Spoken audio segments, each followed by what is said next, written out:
말씀 같이 보겠습니다. 요한계시록 21장 말씀 다 같이 읽겠습니다. 지난주에 이어서 21장 말씀 한 주 더 살펴볼 텐데요. 요한계시록 21장 말씀 1절부터 읽습니다. 시작. 또 내가 새하늘과 새 땅을 보니 처음 하늘과 처음 땅이 없어졌고 바다도 다시 있지 않더라.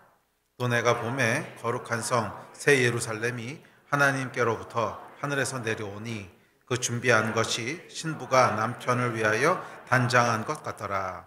내가 들으니 보좌에서 큰 음성이 나서 이르되 보라, 하나님의 장막이 사람들과 함께 있음에 하나님이 그들과 함께 계시리니 그들은 하나님의 백성이 되고 하나님은 친히 그들과 함께 계셔서 모든 눈물을 그 눈에서 닦아주시니 다시는 사망이 없고 애통하는 것이나 곡하는 것이나 아픈 것이 다시 있지 아니하리니 처음 것들이 다 지나갔음이로라.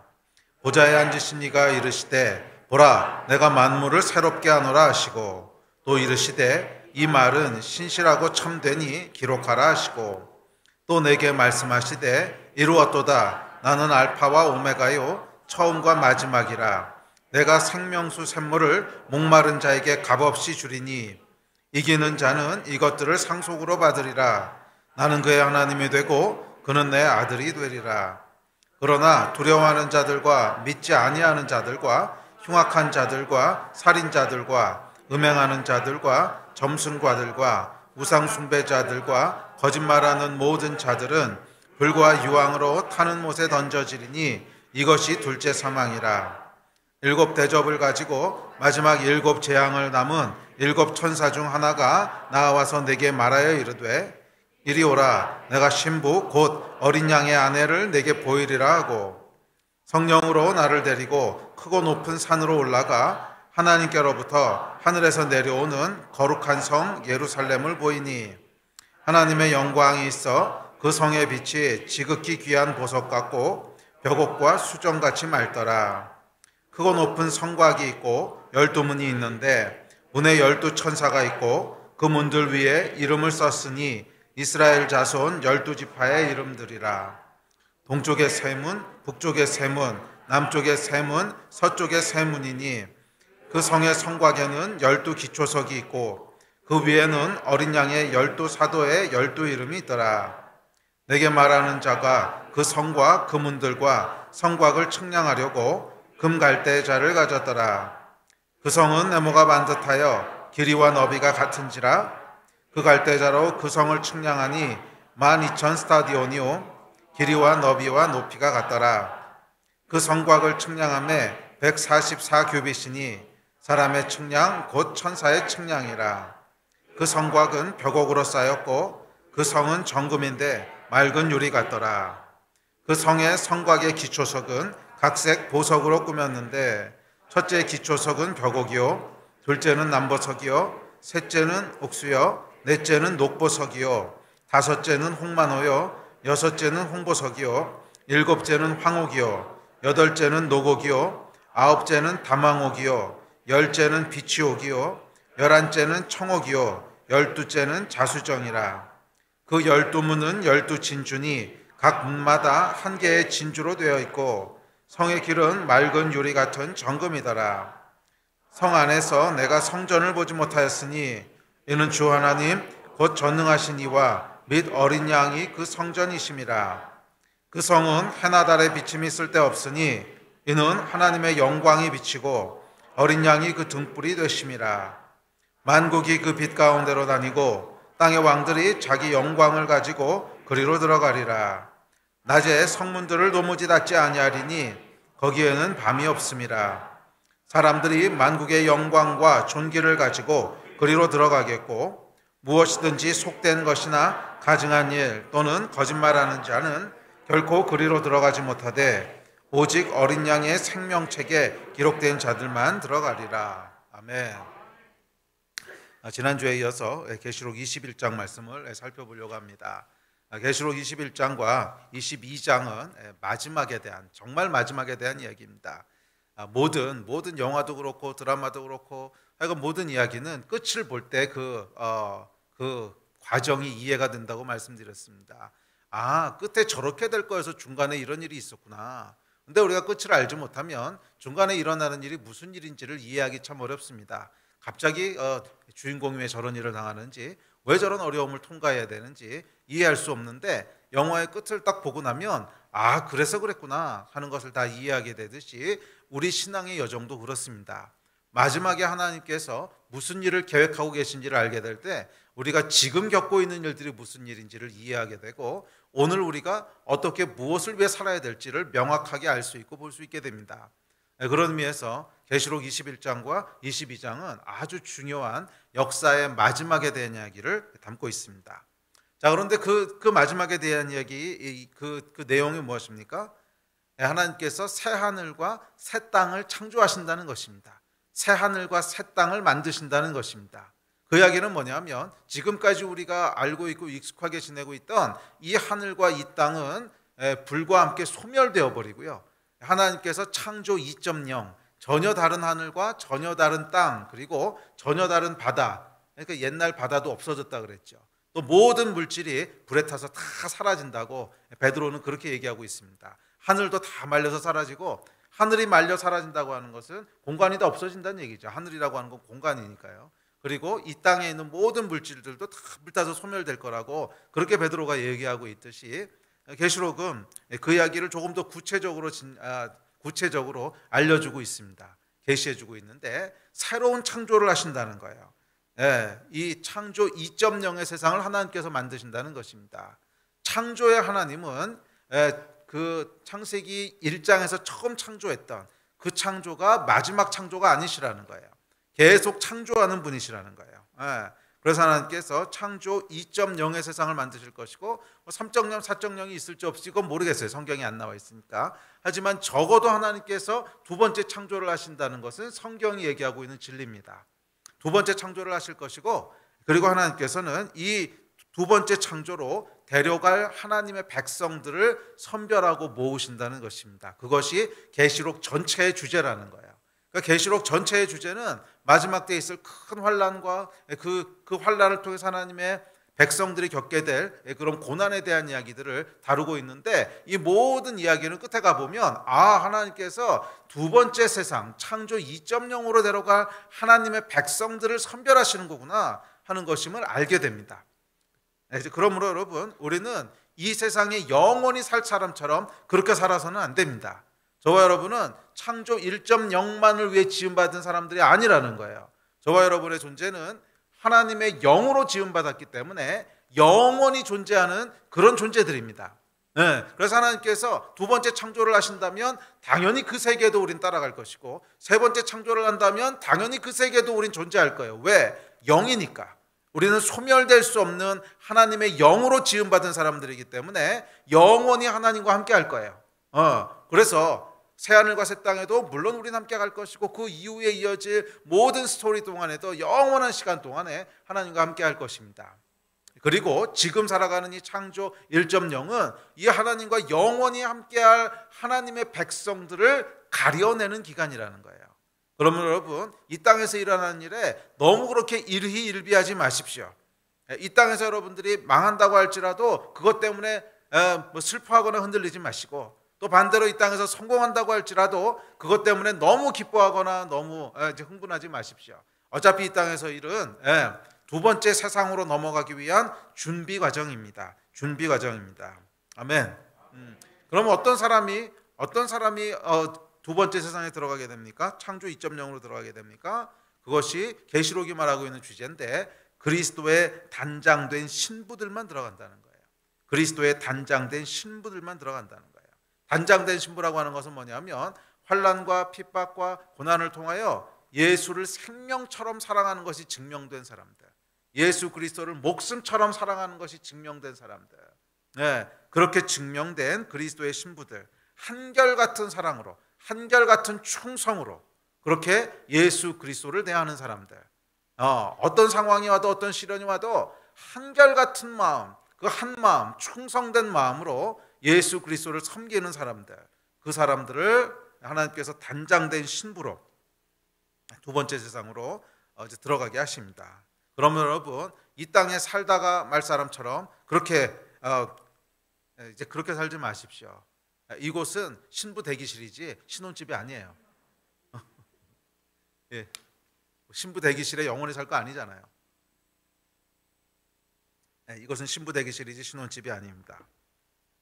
자, 그렇다면 우리가 영원히 예수 그리스도와 함께 있게 될 창조 2.0의 세상은 어떤 곳일까요? 지난주에 우리가 네 가지 특징을 살펴봤습니다. 오늘 다섯 번째 특징부터 쭉 이어서 살펴볼 텐데 네 가지 특징은 이랬습니다. 첫째, 그곳에는 단장된 신부들만 들어간다고 하는 것이 첫 번째 특징이었습니다.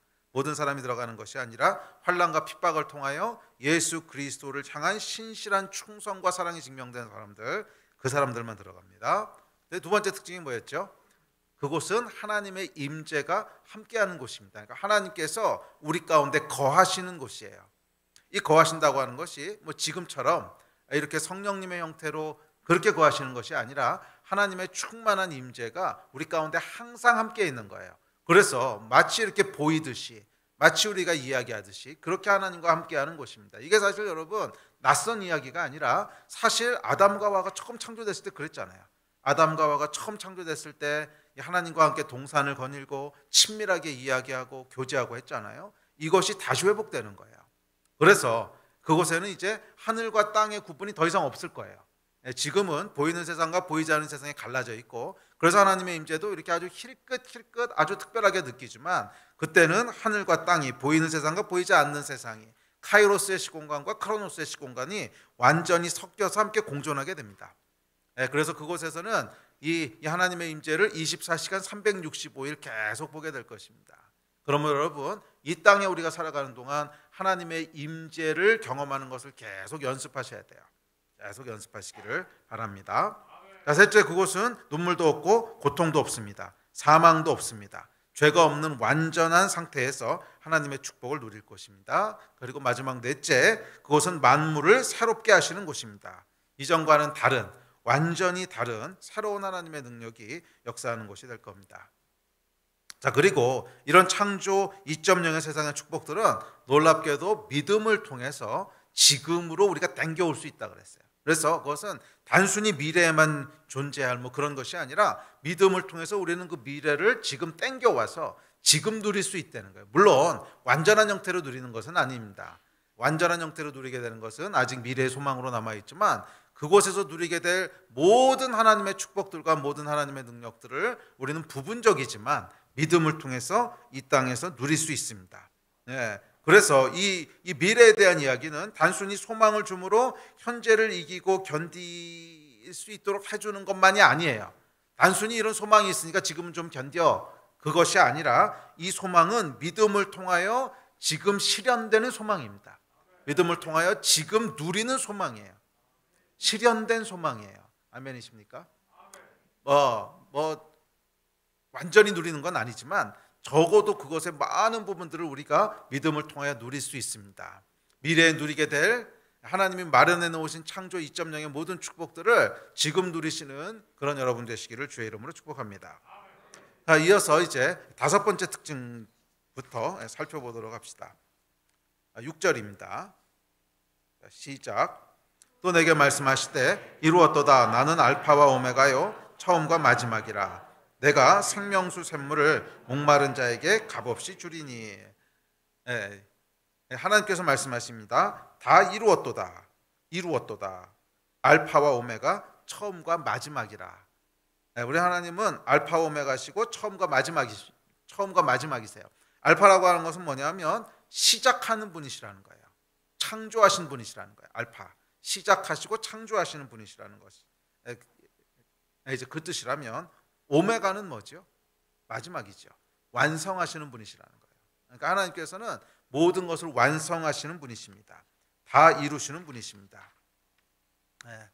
이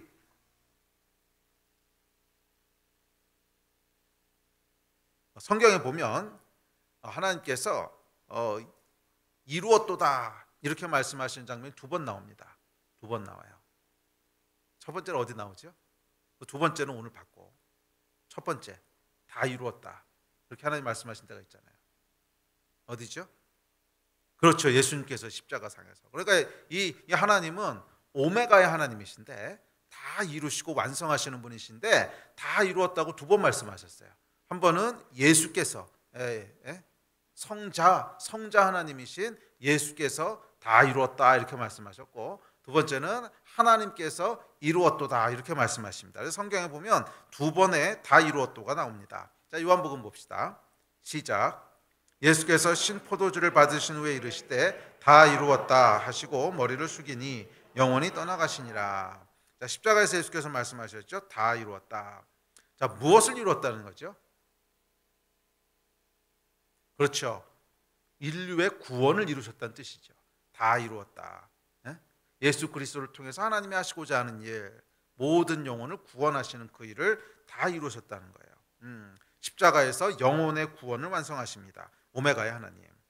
자, 그러나 이 예수 그리스도께서 말씀하신 다 이루었다라고 하는 이 내용은 영혼의 구원을 다 이루었다는 것이지 모든 구원을 완성한 것은 아닙니다. 그렇죠.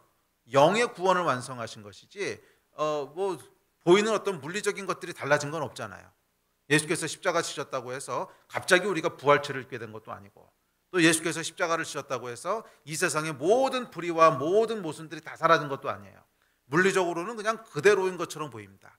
그러니까 예수께서 다 이루셨다라고 하셨을 때 이 말씀은 보이지 않는 세계, 영의 세계에서 구원을 완성하셨다는 뜻이지 보이는 세계에서 변화를 얘기한 것은 아니에요.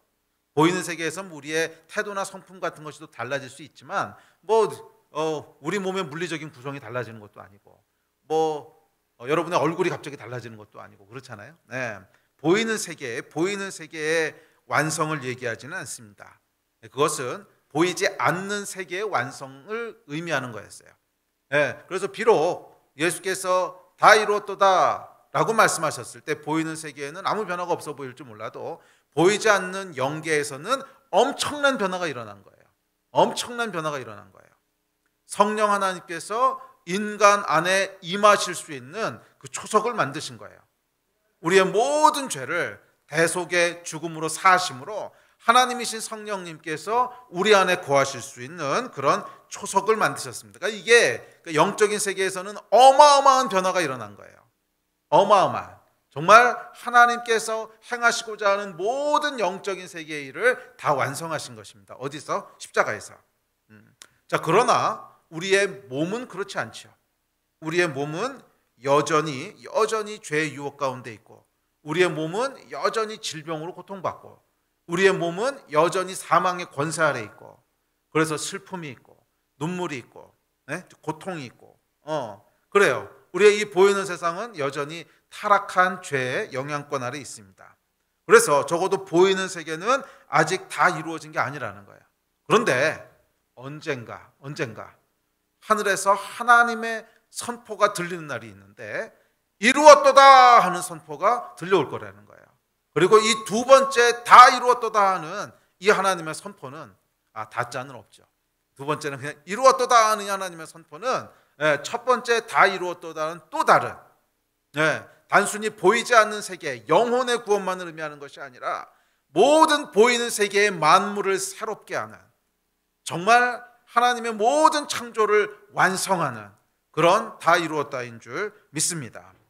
그래서 이 두 번째 다 이루었다는 음성은 만물이 새로워지는 다 이루었다. 만물이 새로워지는 이루어짐이에요. 만물이 새로워지는. 그러니까 더 이상 우리는 타락한 육체 때문에 유혹받지도 않을 것이고, 죄의 유혹도 받지 않을 것이고, 질병으로 고통받지도 않을 것이고, 사망의 권세 아래 있지도 않을 것이고, 우리는 완전한 몸을 입고 하나님의 축복 가운데 있게 될 거예요. 또 세상도 완전해질 것입니다. 더 이상 이런 타락한 그런 죄로 말미암아 불이라든지 고통이라든지 그런 게 없을 거라는 거예요. 세상에 속한 모든 만물이 완전해지는 다 이루었다의 그 선포가 우리를 기다리고 있다는 것입니다. 아멘. 그리고 더욱 감사한 것은 뭐냐면 이 창조 2.0의 세계에 속해 있는 보이는 세계까지 완전해지는 다 이루었다가 믿음으로 뭐예요? 오늘도 누릴 수 있다는 거예요. 할렐루야. 이것이 우리가 믿는 복음인 줄 믿습니다.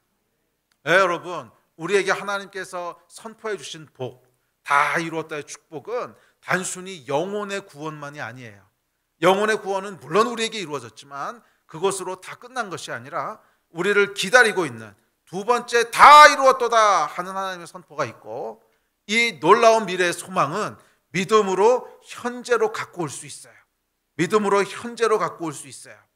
그래서 완전한 형태는 아니지만 우리가 비록 이 타락한 세상을 살고 연약한 몸을 입고 있고 그럴지라도 믿음을 통하여 우리가 완전해지는 하나님의 은혜를 누릴 수 있게 될 줄 믿습니다. 질병이 치유되는 은혜를 누릴 수 있고요, 죄의 유혹으로부터 벗어나는 은혜를 누릴 수 있고요, 사망의 권세를 극복하는 이 일들을 우리가 누릴 수 있어요. 아멘. 완전한 형태는 아니겠지만 비록 부분적이기는 하지만 여전히 우리는 이 미래에 우리가 보게 될 만물이 새로워지고 완전해지는 이 하나님의 역사를 현재에도 누릴 수 있게 되는 줄 믿습니다. 질병이 치유될 겁니다. 우리의 모든 필요가 다 채워지고 우리의 기도의 간구가 응답되고 우리의 소망이 실체가 되는 그런 다 이루었도다의 은혜, 이 은혜를 지금 현재 우리가 누릴 수 있는 줄 믿습니다. 한 해가 다 마치고 새해를 앞두고 있는데 2023년에는 이 미래의 소망들이 현재 누려지는 은혜가 있게 됐으면 좋겠어요. 단순히 미래의 소망으로만 머물러 있는 것이 아니라 그것을 믿음으로 지금 누리게 되는 그런 한 해가 되기를 주의 이름으로 축원합니다. 알파의 하나님일 뿐만이 아니라 오메가의 하나님이신 것을 보게 되는 한 해가 되기를 축복합니다. 아멘. 오랫동안 기도했던 것들이 응답받는 한 해가 될 줄 믿습니다. 아멘. 자, 그런데 이 두 번째 다 이루었다는 모든 사람이 듣게 되는 음성은 아닙니다. 조건이 있습니다. 자, 이어지는 7절에 보면 이렇게 얘기합니다. 7절입니다. 시작. 이기는 자는 이것들을 상속으로 받으리라. 나는 그의 하나님이 되고 그는 내 아들이 되리라. 자, 알파와 오메가의 하나님, 다 이루었다고 선포하신 하나님을 경험하게 되는 것은 누구예요? 이기는 자라는 거예요. 이기는 자. 이기는 자는 이 모든 것 다 이루는 하나님을 상속으로 받게 됩니다. 하나님은 나의 하나님이 되고 나는 그분의 아들이 됩니다. 자, 그래서 보면 이 첫 번째 다 이루었다를 듣는 것과 두 번째 다 이루었다를 듣는 것 사이에는 전쟁이 있는 것을 알 수 있습니다. 그러니까 이기는 자라는 표현을 쓰죠. 전쟁 또는 싸움이 있는 거죠. 뭐 전쟁이나 싸움이 없다면 이기는 자라는 표현이 무의미하잖아요. 이기는 자는 이렇게 말씀하시는 거 보니까 첫 번째 다 이루었다를 듣는 우리의 영혼이 구원받는 그것과 우리의 육신이 완전해지는 이 두 번의 다 이루었다 사이에는 치열한 전쟁이 있다는 거예요. 치열한 전쟁이 있고 이 전쟁을 이기는 자들, 이 전쟁에서 쓰러지지 않는 자들, 그 사람들에게는 뭐예요? 하나님이 이 두 번째 다 이루었다를 듣게 되고 모든 것을 상속받게 되는 큰 유업이 있게 되는 줄 믿습니다. 자, 이기는 자들이라고 하는 게 뭐예요? 이게 바로 요한계시록 전체의 주제인 거죠. 환난과 핍박과 심판과 짐승의 유혹과 음녀의 그 모든 것들을 그 모든 것들에 굴하지 않고 끝까지 믿음을 지키는 자들, 끝까지 믿음을 지키는 자들에게는 하나님의 약속이 유업으로 주어지는, 다 이루어지는 은혜가 있게 되는 줄 믿습니다. 여러분들이 이기는 자들로 서게 되기를 주의 이름으로 축복합니다. 물론 여기서 이기는 자들이라고 하는 것은 우리가 상황을 완전히 극복했다는 뜻은 아닙니다. 상황을 완전하게 하시는 분은 하나님이세요. 그렇죠? 최후의 승리를 주시는 분은 하나님이세요. 그러면 여기서 우리가 이긴다고 하는 건 뭐예요? 믿음에 대한 얘기예요. 믿음을 실족하지 않는 사람들, 끝까지 하나님 앞에서 믿음을 지키는 사람들, 끝까지 믿음을 타협하지 않는 사람들, 끝까지 하나님 앞에 믿음을 놓치지 않는 사람들, 그 사람들이 이기는 사람이에요. 그게 계시록 전체의 얘기잖아요. 이렇게 믿음의 승리를 이루는 자들에게는 하나님께서 모든 것을 상속하시는, 다 이루었다, 두 번째 다 이루었다를 듣게 되고 경험하게 되는 그런 큰 축복이 부어지게 되는 줄로 믿습니다. 자, 여섯 번째 특징입니다. 자, 6절과 그리고 22장 1, 2절 같이 봅시다. 시작. 또 내게 말씀하시되 이루었도다. 나는 알파와 오메가요 처음과 마지막이라. 내가 생명수 샘물을 목마른 자에게 값없이 주리니. 또 그가 수정같이 맑은 생명수의 강을 내게 보이니 하나님과 및 어린 양의 보좌로부터 나와서 길 가운데로 흐르더라. 강 좌우에 생명나무가 있어 12가지 열매를 맺되 달마다 그 열매를 맺고 그 나무 잎사귀들은 만국을 치료하기 위하여 있더라. 아멘. 두 번째 창조하실 창조 2.0 세계 여섯 번째 특징은 생명수의 샘물 또는 생명수 강이 있다는 거예요. 그곳에는 생명수의 샘물 또는 생명수 강이 있다는 것입니다. 그래서 이 생명수 강이 어린 양의 보좌로부터 흘러나와서 목마른 자들에게 값없이 주어집니다. 그리고 생명수 강가에는 생명나무가 12가지에서 풍성한 열매를 맺고 그 잎사귀로는 만국을 치료한답니다. 자, 창조 2.0 세계의 여섯 번째 특징은 뭐냐면 거기에는 목마름이 없다는 거예요. 자, 목마름이라고 하는 것은 뭐냐면 부족함, 결핍을 의미합니다. 자, 제가 목이 말라요. 그 얘기는 뭐죠? 제 몸에 수분이 부족하다는 거죠. 수분이 결핍됐다는 거죠. 그래서 이게 물을 마시잖아요. 자, 목마름이라고 하는 것은 결핍을 얘기합니다. 뭔가 없다는 거예요. 자, 창조 1.0의 세계에는 많은 목마름이 있습니다. 영혼육이 다 결핍합니다. 우리는 영혼육의 결핍으로 말미암아 많은 것을 목말라 합니다. 물질적인 결핍에서 오는 목마름도 있고 또 원하는 것을 누리지 못하기 때문에 오는 그런 목마름도 있고 또 사랑의 결핍에서 오는 목마름도 있고 영혼이 피폐해서 오는 목마름도 있고 하여간 각종 목마름이 있습니다. 그리고 이것들은 결국은 궁극적으로는 죄의 결과들이죠. 죄는 이 하나님이 주시는 풍성함을 고갈시켜서 우리를 목마르게 합니다. 결국 우리 인생에는 목마름들은 죄로부터 오는 거예요. 원래 하나님께서는 풍성하게 주세요. 우리 영혼육을 다 목마르지 않게 하세요. 그런데 죄가 그것을 이렇게 블락하는 거죠. 죄가 그것을 막아버려서 많은 갈증들을 일으키고 또 결핍하게 합니다. 그런데 새 창조의 세상에는 뭐예요? 더 이상 그런 목마름이 없다는 거예요. 더 이상 그런 목마름이 없습니다. 결핍이 없어요. 하나님께서 우리의 모든 필요를 충분하게 채우시기 때문에 그렇습니다. 보좌에서 흘러나오는 생수의 강이 있습니다. 생명나무에 각종 열매가 있습니다. 12가지라고 하는 건 뭐냐면 풍성함을 상징하는 거예요. 완전함, 풍성함, 완전한 충만함이 있다는 거예요. 완전한 영혼육의 모든 결핍을 완벽하게 만족시키는 그런 완전한 풍성함이 있습니다. 그래서 그곳에는 어떤 결핍도 없어요. 어떤 목마름도 없어요. 아픈 것도 없어요. 치유하는 잎사귀가 있대잖아요. 또 우리가 창조 1.0의 세상에서는 많은 고통과 아픔을 안고 삽니다.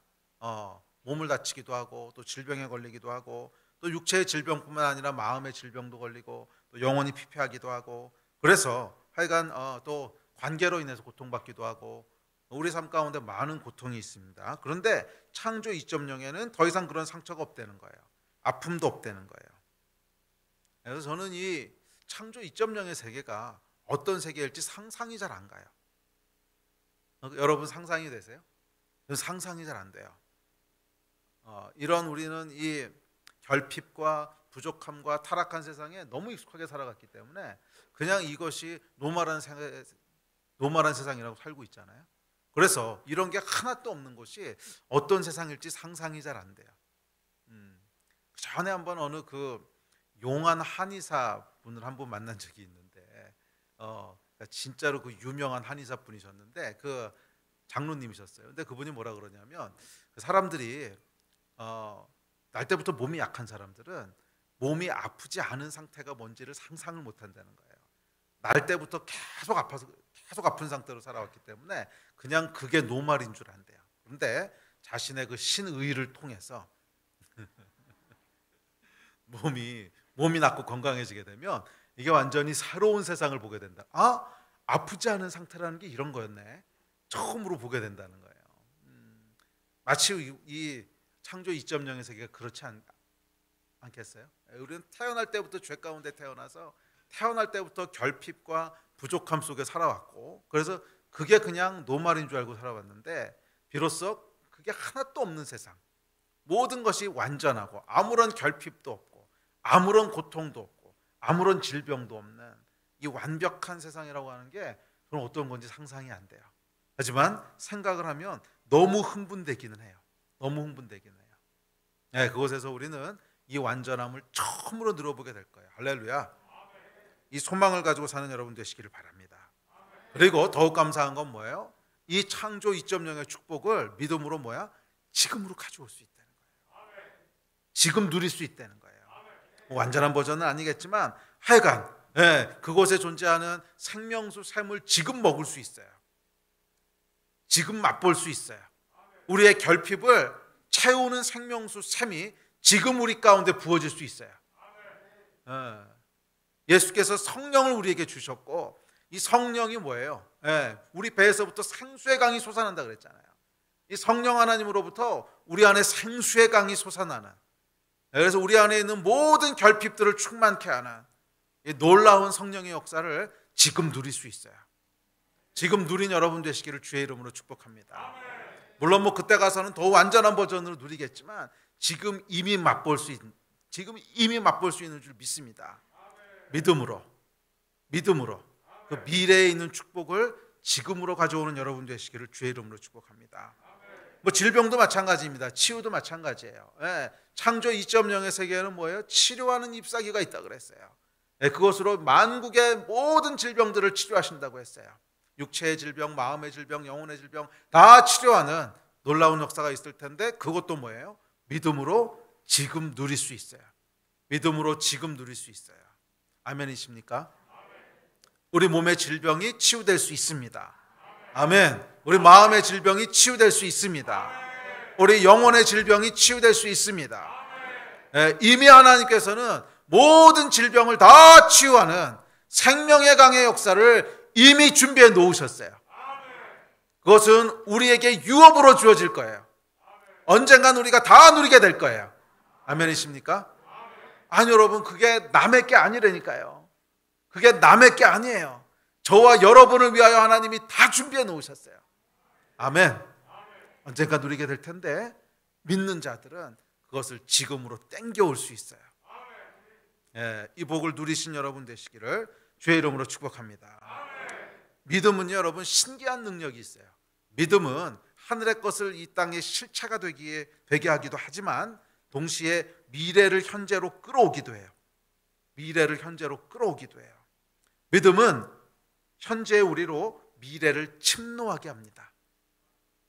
천국은 누구의 거예요? 침노하는 자의 거예요. 그러니까 천국이 뭐예요? 미래에 있을 창조 2.0이거든. 미래에 있을 창조 2.0인데 여기는 믿음으로 침노하는 사람이 여기 들어간다는 거예요. 미래를 침노할 수 있어요. 우리는 미래를 침노할 수 있어요. 믿음으로 미래를 침노하는 여러분 되시기를 주의 이름으로 축복합니다. 자, 7번째 특징입니다. 8절입니다. 시작. 그러나 두려워하는 자들과 믿지 아니하는 자들과 흉악한 자들과 살인자들과 음행하는 자들과 점승가들과 우상 숭배자들과 거짓말하는 모든 자들은 불과 유황으로 타는 못에 던져지리니 이것이 둘째 사망이라. 자, 7번째는요, 지옥에 대한 얘기입니다. 창조 2.0의 세계에는 지옥도 함께 있다는 거예요. 지옥도 함께 있다는 거예요. 그리고 지옥엔 누가 들어가냐면 두려워하는 자들, 믿지 아니하는 자들, 흉악한 자들, 살인자들, 음행하는 자들, 점술가들, 우상 숭배자들, 거짓말하는 자들이 이 지옥 불과 유황으로 타는 못 거기에 던져지게 됩니다. 그런데 여러분, 이 말씀을 읽어보면 조금 이상하지 않으세요? 뭐 두려워하는 게 그렇게 큰 죄라고 두려워하는 자들을 지옥에 보내시나? 또 거짓말하는 자, 이것도 조금 지나치신 거 아닌가? 우상 숭배는 알겠어요. 우상 숭배자들이야 뭐 당연히 거기 가겠지. 믿지 않는 자들도 뭐 거기 가는 거 알겠어요. 그런데 두려워하는 자들과 또는 이 뭐예요? 거짓말하는 자들이 지옥 간다고 하는 건 도대체 무슨 말인가? 이 말씀을 이해하기 위해서는 요한계시록이 쓰여졌던 당시 상황으로 좀 돌아가 봐야 됩니다. 여러분, 이 요한계시록은 1차적으로 그 당대 사람들을 위한 글이에요. 물론 후대에도 주어지는 계시가 있지만 1차적으로는 뭐예요? 그 당대 사람들에게 주는 글이란 말이에요. 당대 사람들에게 주신 하나님의 말씀이에요. 근데 그 당대가 어떤 당대였어요? 로마의 핍박으로 인하여 많은 그리스도인들이 죽어가는 때였습니다. 로마의 핍박으로 많은 그리스도인들이 죽어가는 때였어요. 자, 이때 여러분 어떤 유혹을 느꼈을까 한번 생각해 보세요. 어떤 유혹을 느꼈을까? 그냥 예수 안 믿는다고 할까? 이 유혹이 있지 않았겠어요? 그 얘기만 하면 사는데, 그 얘기만 하면 뭐 마음의 중심으로는 아니야. 마음의 중심으로는 난 예수 배신한 적 없어. 그래도 그냥 살짝 거짓말 한번 하고, 전 예수 안 믿습니다. 저는 몰라요. 그리고 위기를 모면하고 안전한 데 가서 거짓말이지 이렇게 하면 되는 거잖아요. 그런 생각 안 해보셨어요? 그렇게 하면 사는 건데 이게 무슨 여러분 뭐 돈 좀 손해 보는 게 아니고 생명이 왔다 갔다 하는 일인데 그냥 그 앞에서는 지혜롭게 저 예수 안 믿습니다. 저는 예수쟁이 아니에요. 전혀 몰라요. 그리고 싹 돌아가서 조금 안전한 데 가서 거짓말이지 이렇게 하면은 사는 거잖아요. 그 유혹이 있었을까요, 없었을까요? 굉장히 크지 않았겠어요? 예수를 부인하고 싶은. 그런데 참 놀라운 것은 초대교회 때 아무도 그렇게 하지 않았다는 거예요. 아무도 그렇게 하지 않았다는 거예요. 그냥 그 앞에서 다 생명을 드렸어요. 거짓말하지 않았다. 이 이야기를 하고 있는 거예요. 두려워하는 것도 똑같은 맥락입니다. 핍박과 환난으로 인하여 신앙을 타협하고 싶은 마음, 그걸 지금 얘기하는 거예요. 그 얘기를 하고 있는 거예요. 신앙을 타협하는 자들을 지칭하는 거예요. 두려워하는 자들 또는 거짓말하는 자들이라고 하는 것은 그냥 물리적으로 거짓말 한 번 했다고 지옥 간다는 뜻이 아니라 신앙을 타협하는 자들이라는 의미입니다. 이 사람들은 뭐예요? 신부로 단장되지 못한 사람들이라는 거예요. 신부로 단장되지 못한. 그렇죠, 여러분. 결혼할 신랑이 있는데 이 신랑이 조금 약간 창피해요. 그래가지고 사람들 앞에서 그 사람 그냥 아무 사람도 아니야, 길 가다 만난 사람이야, 뭐 이런 데든지 아니면 이 사람 그냥 운전수야, 운전수, 뭐 이런 데든지. 그럼 여러분 이게 신랑에게 얼마나 모욕이겠어요. 이건 여러분 결혼할 준비가 안 된 거죠. 결혼할 준비가 된 사람은 신랑을 창피하지 않습니다. 신랑을 부끄러워하지 않아요. 이 사람이 내 신랑이야. 사람들이 아무리 뭐라 그러고 아무리 손가락질하고 아무리 뭐라고 해도 아니야, 난 이 사람은 내 신랑이야. 그렇게 얘기하는 게 결혼할 준비가 된 거지. 신랑이 부끄러워가지고 아니 모르는 사람이야 이러고서는 나중에 집에 가가지고 미안해 자기야 뭐 이런다고 이게 되는 게 아니잖아요. 신부로 단장됐다고 하는 게 무슨 뜻일까? 신부로 단장됐다고 하는 게 예수께서 뭐라 그러셨어요? 나를 부끄러워하는 자는 나도 그를 부끄러워할 거라고 그러셨어요. 신부로 단장된 자는 예수 그리스도를 복음을 부끄러워하지 않는 자예요. 복음을 부끄러워하지 않는 자예요. 두려워하지 않는 자예요. 타협하지 않는 자예요. 오늘 여러분 우리에게 주시는 분명한 메시지가 있다고 믿습니다. 시간이 지나갈수록 여러분 이 크리스찬이라고 하는 걸 밝히는 게 참 어려워지지 않습니까? 이 코비드 전하고 후하고도 많이 달라진 것 같아요. 그래서 통계 조사를 봤는데 정말 섬뜩했어요. 뭐냐면 기독교에 대한 사람들의 그 인식에 대한 조사를 했는데 코비드 이전에요. 기독교에 대해서 부정적이다, 적대적이다 이렇게 쓴 사람이 40% 정도가 됐어요, 국민의. 그런데 코비드 끝나고 나서 조사했더니 70%였어요. 그 얘기는 뭐냐면 크리스천들 빼고는 다 적대적이 됐다는 거예요. 크리스천들 빼고는 다 적대적이 됐다는 거예요. 뭐 시간이 지나면 조금 낮을 수도 있긴 하겠지만 하여간 여러분 참 쉽지 않는 시간들을 살고 있습니다. 그래서 어떨 땐 그냥 슬쩍 넘어갔으면 좋겠어요. 괜히 내가 크리스천이라는 거 이렇게 굳이 밝히지 않고 슬쩍 넘어가고 싶고 그런 유혹들 있지 않습니까? 저도 어디 갔을 때 그냥 너무 죄송한 얘기지만 제가 길거리 가고 있는데 뒤에서 누가 목사님 그러고 크게 부르고 오잖아요. 그럼 이 목사에 대한 인식이 좋지 않거든요. 그래서 쟤 왜 이렇게 크게 부르고 그래? 여러분 참 이게 예수께 죄송한 얘기 아닙니까? 참 죄송한 얘기 아니에요? 예수께서는 우리를 위해서 생명을 주셨는데 신랑을 부끄러워하는 합당치 않다는 거예요. 신랑을 부끄러워하는 자는 합당치 않다는 거예요. 신랑을 자랑스러워하는 자들이 합당한 자들 아니겠습니까? 신랑을 자랑스러워하는 자들이 합당한 자들 아니겠습니까? 나는 예수의 사람이야. 나는 예수 그리스도의 사람이야. 누가 뭐라 그래도 나는 예수 그리스도의 사람이야. 이 사람이 여러분 천국 2.0에 합당한 사람인 줄 믿습니다. 그 사람들이 천국에 들어간다는 거예요. 창조 2.0에 들어간다는 거예요. 신부로 단장된 사람들. 아멘. 자, 그러나 반대로 그 나라에 들어가지 못하는 사람들이 있습니다. 여러분 창조 2.0의 세계와 창조 1.0의 세계에 결정적인 차이가 있습니다. 그 차이가 뭐냐면 창조 1.0의 세계는요 거룩함과 죄가 막 섞여 있어요. 그렇죠. 우리가 분명히 하나님이 창조하신 세상에도 불구하고 이 안에 죄도 있고 불의함도 있고 그렇잖아요. 그래서 그렇기 때문에 우리가 타락한 육신을 입고도 이 세상에 살 수 있는 거죠. 그런데 창조 2.0의 세계로 넘어가면 거기는 더 이상 공존할 수가 없어요. 거룩함과 거룩하지 않은 것이 공존할 수가 없어요. 그것은 하나님께서 완전하게 하신 곳이에요. 창조 1.0처럼 그냥 지켜보는 곳이 아니에요. 막 뒤섞여 있는 곳이 아니에요.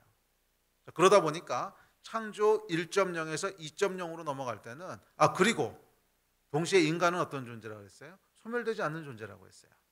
그래서 창조 2.0으로 넘어갈 때는 반드시 갈라질 수밖에 없습니다. 공존할 수 없기 때문에 지금처럼 섞여 있을 수가 없어요. 갈라질 수밖에 없어요. 창조 2.0의 새하늘과 새 땅으로 들어가든지 아니면 다른 곳에 가든지. 지옥은 여러분 실제하는 곳입니다. 아멘. 창조 2.0의 세계가 실제인 것처럼 지옥도 실제하는 곳입니다. 그곳이 실제로 우리가 이렇게 그림이나 아니면 영화에서 묘사하듯이 막 불이 막 타고 있고 마귀들이 창 들고 있고 이런 것인지는 모르겠어요. 지옥에 대한 묘사가 문자적인지 상징적인지는 모르기 때문에 그건 모르겠는데 하여간 하나님의 백성으로 합당하지 않은 자들이 가게 되는 곳인 건 분명해요. 하나님께 합당하지 않은 자들, 그리고 마귀와 음료도 그곳에 있다 그랬어요. 그러니까 그곳은 하나님께 합당하지 않은, 하나님을 거부하는 모든 자들이 가 있는 어떤 쓰레기 처리장, 그곳이 이제 지옥인 거죠. 모든 사람이 창조 2.0으로 들어가는 게 아니라 그곳이 아닌 다른 곳으로 가는 사람도 있다는 것입니다. 그곳엔 절대로 가지 마십시오. 아멘. 그곳엔 절대로 가지 마십시오.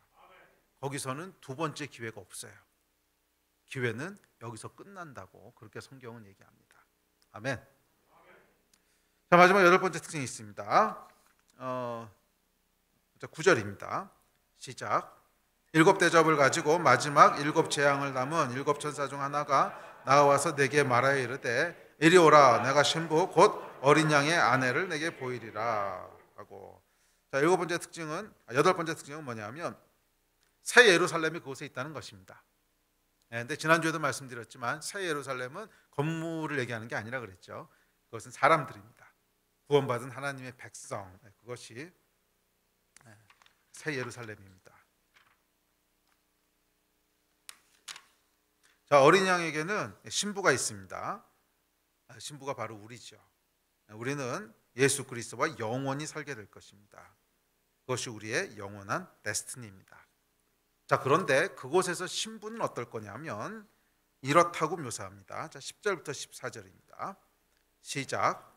성령으로 나를 데리고 크고 높은 산으로 올라가 하나님께로부터 하늘에서 내려오는 거룩한 성 예루살렘을 보이니 하나님의 영광이 있어 그 성의 빛이 지극히 귀한 보석 같고 벽옥과 수정같이 맑더라. 크고 높은 성곽이 있고 12문이 있는데 문에 12천사가 있고 그 문들 위에 이름을 썼으니 이스라엘 자손 12지파의 이름들이라. 동쪽의 세 문, 북쪽의 세 문, 남쪽의 세 문, 북쪽의 세 문이니 그 성의 성곽에는 12기초석이 있고 그 위에는 어린 양의 12사도의 12이름이 있더라. 자, 여기 보면 여러분 12기초석이 있고 12문이 있는데 12문 위에는 뭐가 있대요? 12지파의 이름이 써 있고 그 다음에 12기초석에는 뭐가 있어요? 12사도의 이름이 있대요. 자, 이게 뭐를 의미할까요? 그렇죠. 구약의 하나님의 백성과 신약의 하나님의 백성을 상징하는 말이죠. 그러니까 새 예루살렘은 구약의 하나님의 백성과 신약의 하나님의 백성이 함께 있는 그것을 얘기합니다. 자, 이것이 이제 영원히 그리스도와 함께 살게 되는 것이 우리의 운명인데 이 데스티니는 혼자 이루는 데스티니가 아니라는 거예요. 새 예루살렘이라고 묘사한 건 뭐냐면 이 모든 하나님의 백성들이 아름다운 모습으로 함께 모여 있다는 거예요. 자, 여러분, 어린 양에게는요 신부들이 있는 게 아니에요. 신부들이 있는 게 아니라 하나의 신부가 있어요. 새 예루살렘 하나의 신부가 있어요. 이 하나의 신부는 어떤 존재냐면 예수 그리스도 안에서 온전히 연합된 교회예요. 구약의 이스라엘과 신약의 교회가 아름다운 모습으로 하나 된. 그래서 여러분 사실은 예수 그리스도의 신부가 단장되었다. 그래서 신랑이 오실 때가 되었다. 혼인잔치가 임박했다라고 하는 중요한 사인 중에 하나가 예수 그리스도의 신부가 하나의 신부로 준비되는 거예요. 예수께는 여러 신부가 있는 것이 아닙니다. The bride 하나가 있어요. 하나의 신부가 있어요. 그것이 하나, 그러니까 새 예루살렘은 여러분 다 쪼개져 있는 이런 조각들이 아니라 하나로 완성되어 있는 하나의 새 예루살렘이 어린 양의 신부라는 거예요. 구약의 하나님 백성과 신약의 하나님 백성이 있어야 될 자리에서 서로를 빛내는 가장 아름다운 모습으로 완성되어 있는 이것이 여러분 창조 2.0의 세상에서 우리가 존재하는 방식이고 우리의 모습인 줄 믿습니다. 뿐만 아니라 성곽의 기초석은 각종 보석으로 이루어졌습니다. 우리 다음 구절 볼까요? 19절부터 시작. 그 성의 성곽의 기초석은 각종 보석으로 꾸몄는데 첫째 기초석은 벽옥이요, 둘째는 남보석이요, 셋째는 옥수요, 넷째는 녹보석이요, 다섯째는 홍만호요, 여섯째는 홍보석이요, 일곱째는 황옥이요, 여덟째는 녹옥이요, 아홉째는 담황옥이요, 열째는 비치옥이요, 열한째는 청옥이요, 열두째는 자수정이라. 그 12문은 12진주니 각 문마다 한 개의 진주로 되어 있고 성의 길은 맑은 유리 같은 정금이더라. 여기 보면 여러분 이 성곽의 기초석은 벽옥, 남보석, 옥수, 녹보석, 홍만옥, 홍보석, 황옥, 녹옥, 담황옥, 비치옥, 청옥 그리고 자수정으로 이루어져 있대요. 그리고 12문에는 각 문마다 12진주가 박혀 있습니다. 자, 이는 여러분 새 예루살렘이 다양한 연합으로 이루어진 것을 상징적으로 보여주는 거예요. 다양한 연합으로 이루어졌습니다. 한 종류의 보석으로 이루어진 그런 흑백의 도성이 아니라 각종 색과 빛깔을 머금은 한마디로 정의할 수 없는 그런 아름다움이 새 예루살렘에 있다는 거예요. 이것이 여러분 단장된 신부의 모습인 줄 믿습니다. 단장된 신부는 여러분 함께 만들어져 가는 거예요. 함께. 그래서 내가 홍보석이면 너는 녹보석이고 침례교가 황옥이면 장로교는 비치옥이고 이렇다는 거예요. 전혀 다른 보석들입니다. 빛도 다르고 질감도 다르고 크기도 다르고 또 붙어있는 위치도 다르고 그런데 이 보석들이 다 함께 어우러져서 그 무엇으로도 표현할 수 없는 그런 하늘의 아름다움을 보여주고 있는 것입니다. 이게 여러분 그리스도의 신부예요. 우리는 함께 그리스도의 신부로 단장되어져 갈 때 이 세상의 어떤 것으로도 표현할 수 없는 아름다움이 됩니다. 우리는 서로 조화를 이루면서 그리스도의 신부로 단장되어져 가는 거예요. 그래서 여러분, 나는 네가 필요하고 우리는 너희가 필요합니다. 그래야 그리스도의 신부, 새 예루살렘이 돼요. 자, 흥미로운 것은 여러분, 이 12문에 보면, 구약의 하나님 백성이죠. 12문에 보면 12지파의 이름이 기록되어 있는데 여기는 보석이 한 가지예요. 진주로 다졌어요. 그런데 12기초석. 그래서 이 12문은 여러분, 진주니까 아름답기는 한데 그냥 모노톤이에요. 그런데 신약 백성인 12기초석을 보면 다양한 보석으로 이루어져 있어요. 저는 이것이 구약의 하나님 백성과 신약의 하나님 백성의 차이라고 믿습니다. 우리는 모노톤이 아니라는 거예요. 한 색깔로 강제하려고 하지 마십시오. 이 교회들이나 또는 공동체들이 쉽게 빠지는 함정이 있습니다. 그건 뭐냐면 다 한 보석을 만들려고 그러는 거예요. 다 한 보석을 만들려고 그러는 거예요. 내부적으로도 그렇고 외부적으로도 그래요. 이 내부적으로 여러분, 한 보석을 이렇게 강하게 만들려고 하는 공동체는 다른 공동체에 대해서 굉장히 비판적입니다. 우리는 맞았고 저긴 틀렸고, 자꾸 이런 이분법으로 생각을 합니다. 그래서 여러분, 구약은 뭐 그랬을지 모르겠어요. 그런데 신약의 백성은 그런 백성이 아니라는 거예요. 한 보석으로 다 통일하면요, 새 예루살렘이 만들어질 수 없어요. 우리는 다양한 빛깔을 바라고 있는, 그런데 그 안에서 하나가 되는. 사실 제가 여러분 이 메시지 준비하면서도 속으로 걱정을 많이 했습니다. 이 얘기하면 또 어떤 반응들이 나올까. 거봐, 나를 그냥 두라니까. 죄는 그냥 둘 수 없습니다. 죄에 대해서는 타협할 수 없습니다. 그렇지만 다양성에 대해서는 우리가 존중할 수 있어야 돼요. 그런데 여러분, 이게 되기 위해서는 정말 큰 성숙함이 요구되더라고요. 큰 성숙함이 요구돼요. 거봐, 나를 인정해 줘. 이러면 이미 끝났어요. 거기는 더 이상 이제 연합이고 뭐고 없어요. 정말 겸손하고 온유하고, 네? 자아가 부인된 케노시스. 그래서 성숙하게 상대를 인정을 해주는, 포용하는, 포용받기를 요구하는 순간 끝나요. 그건 안 돼요. 제가 50 넘어까지 신앙생활하면서 이렇게 요구하는 스피릿이 있을 때 뭔가 되는 걸 본 적이 없어요. 이거는요, 절대로 안 돼요. 요구하는 스피릿이 있으면 그건 다 망해요. 우리는 자격이 없는 자들이에요. 그래서 나를 요구하는 게 아니라 상대를 포용하는 거예요. 그 스피릿만 있어야 돼요. 나를 주장하거나 요구하면 안 돼요. 그러면 그건 깨져요. 그러나 형제 자매에 대해서 포용할 수 있어야 돼요. 이게 성숙함이에요.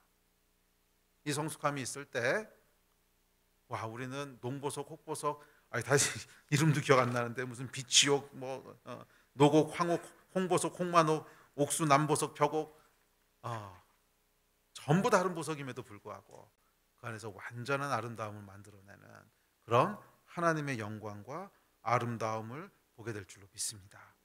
아멘. 그리고 이것 역시 뭐예요? 현재로 끌고 올 수 있어요. 저는 교회에서 이 아름다움을 보게 되기를 기대합니다. 다 은사도 다르고 성격도 다르고 다 다른데 하나님 안에서 너무나 완전하게 하나를 이루고 있는, 녹보석, 홍보석, 비치옥 정말 다 다른데 너무나 완전하게 하나님 안에서 하나를 이루고 있는. 사실은요, 믿음으로 우리가 창조 2.0에 있는 모든 것들을 이 땅에 누릴 수 있다고 했는데 그 중에 가장 어려운 게 이걸 것 같긴 해요. 가장 어려운 게 이걸 것 같기는 해요.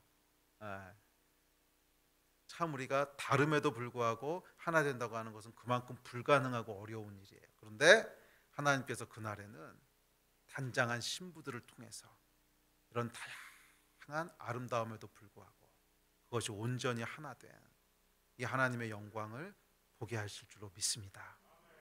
그리고 마음 가운데 소원하기로는 이 땅에서도 우리가 그것을 조금이라도 누렸으면 좋겠어요. 주변을 한번 이렇게 보실래요? 나와는 다른 보석들이 보이지 않습니까? 나와는 다른 보석들, 성별도 다르고 또 은사도 다르고 부르심도 다르고 성격도 다르고 다르지만 이 보석들이 우리를 새 예루살렘으로 단장된 신부로 만들어주는 하나님의 비밀인 줄 믿습니다. 믿음으로 이것들을 좀 누리는 그런 한 해가 됐으면 좋겠습니다. 2023년에는 저희가 억지로 하나로 다 통일시키려고 하는 것이 아니라 우리 안에 존중, 서로를 존중함이 있으면서도 그 안에 포용함이 있는, 다양함에도 불구하고 하나가 되는 이 아름다움이 저희 안에 보여지고 누려지는 그런 축복이 있게 되기를 주의 이름으로 소원하고 축복합니다. 아멘. 예배팀 앞으로 나오십시오.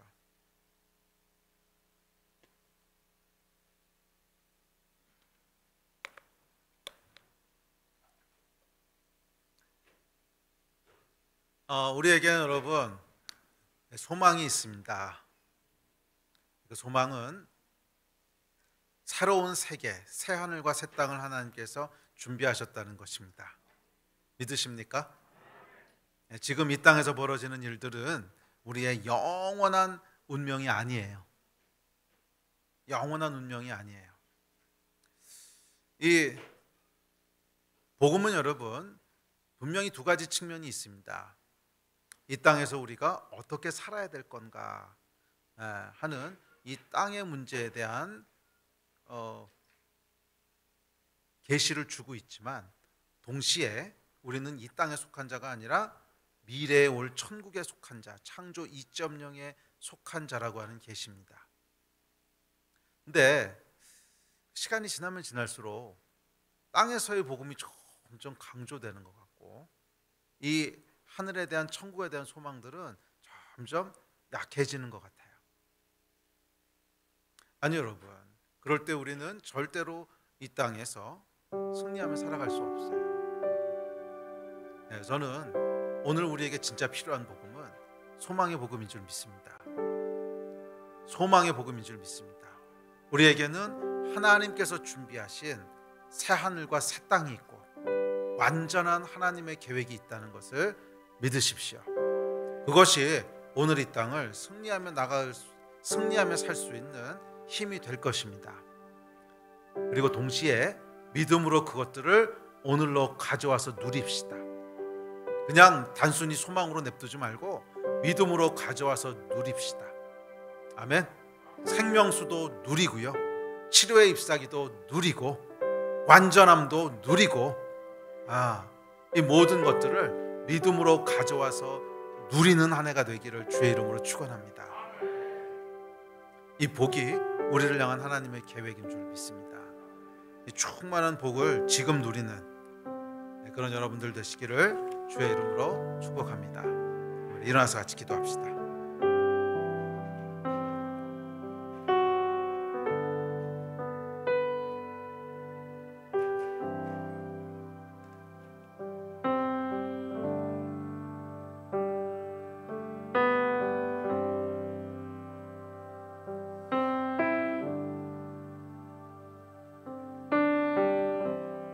제가 이 계시록의 메시지를 쭉 이렇게 기도하며 묵상할 때 저한테는 참 새로웠어요. 천국, 지옥 당연히 믿지요. 아니 목사가 천국을 안 믿고 어떻게 목사가 됐겠습니까? 천국 당연히 믿지요. 그런데 이 계시록 말씀을 쭉 이렇게 보면서 천국이라고 하는 것이